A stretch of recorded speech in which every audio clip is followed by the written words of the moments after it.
Ndabasuhuje nanone bakunzi b'ingenzi TV muri kumwe nanjye Spidio Habimana. Dore ibyo tugiye kubagezaho kuri uyu munsi, aho tugiye kubabwira ko Murenge wa Kigali umuturage ku Isonga byateye ishema Trinity Biblical Institute kuvura abaturage ku buntu. Umuyobozi mwiza niwe jisho ry'umuturage, agahora amushakira iterambere rirambye. Iyi niyo ntego ihora mu mihigo y'ubuyobozi bw'Umurenge wa Kigali, akarere ka Nyarugenge, umujyi wa Kigali. Inkuru yacu iribanda ku gikorwa cy'indashyikirwa kandi kiza kuko cyubakiye ku bufasha bw'ubuvuzi. Umwe ku wundi mu batuye mu Murenge wa Kigali bishimiye ubufasha bahawe na Trinity Biblical Institute yo kubavura nta mafaranga bishyuye.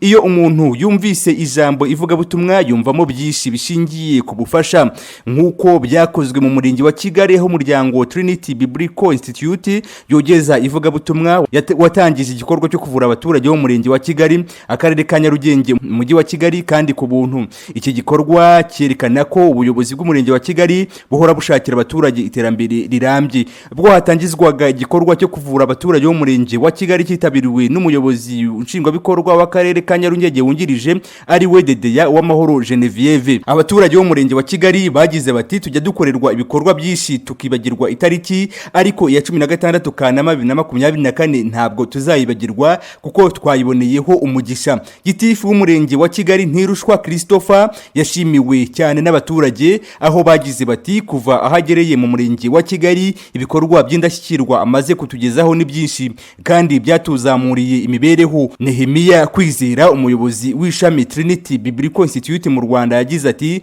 turi hano mu gikorwa cy'ubuvuzi aho tuzamara iminsi 2. Murabona ko twazanye abaganga basuzuma umurwayi indwara bakanayimuvura. Ibi birakorwa ku buntu, uwivuza ntasabwa ubwishingizi cyangwa ikindi kiguzi. W'abaganga basanga uburwayi burenze yahabwa indi gahunda agakurikiranwa kugeza akize. Mu Murenge wa Kigali harimo kuvurwa indwara zitandukanye. Icyashimishije abaturage nuko hari indwara zitavurirwa kuri mitiweli ariko bakaba bazibavurira ku buntu. Ikindi cyashimishije nuko basiramuye abana indwara zandura n'izitandura, kongeraho kuvura amaso ku bantu bakuze. Ubuvuzi bufatwa nk'ubukangurambaga kuko higishirizwamo no kuboneza urubyaro. Ubuyobozi bwashimiye umuryango Trinity Biblical Institute ku gikorwa cy'indashyikirwa bakoreye abaturage babaha ubuvuzi. Usanga kenshi umuturage arwara ntiyivuze kubera kubura ubushobozi, indwara ikamurembya kugeza imwishe. Ababyeyi benshi bari barabuze uko basiramuza abana babo, nabo bishimiye ubuyobozi bw'umurenge wabo bwabazaniye umufatanyabikorwa